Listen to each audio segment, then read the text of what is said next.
to admit that if you just eat, drink, and your merriment includes some sex and some entertainment, it's not a bad life. It really isn't, is it?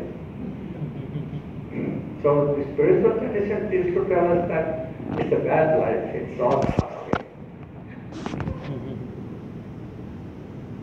We don't feel that too. If we do, by the time, some of us do. Actually, I met one guy, a very impressive fellow in California, 6,000 feet up on the Sierra.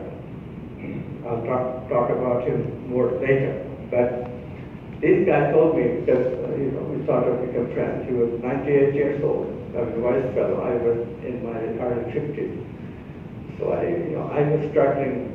I always have, more or less, until fairly recently, had a lot of problems with sexuality. All Indian young men do, when I was still a young man. So I asked him, Dr. Wolf, I have enormous struggle I do with sexuality. What is your experience with it?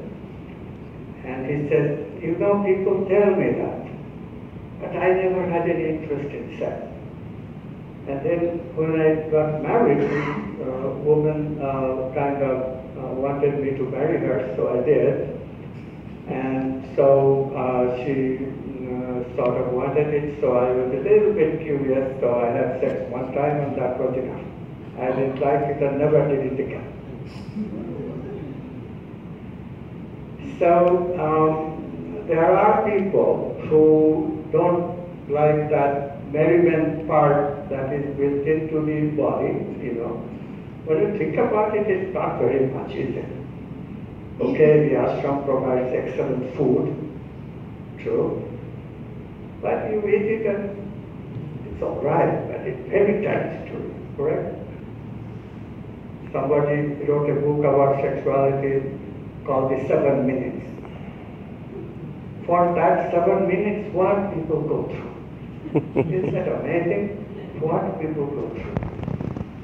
So when it boils down to, sooner or later, the machines have to ask the question, what is the meaning of all this? Is life all that is built into the body, vital, mental complex that is more or less mechanized? Sir, very interestingly, one author is creating maximum problem with a minimum time. Yes, that's true. Yes. So on the whole, when you recognize that, and then you ask the question of, okay, so what is my humanness? And then you have to ask, what is in my potentiality? And this potentiality language, of course, is the perfect language for quantum worldview to fit in. So you join humanness, immediately you discover all these things that we are talking about. Quantum worldview, non-locality, non-local consciousness.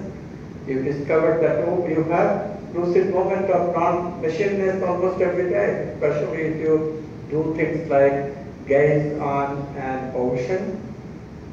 What people have experiences with healing.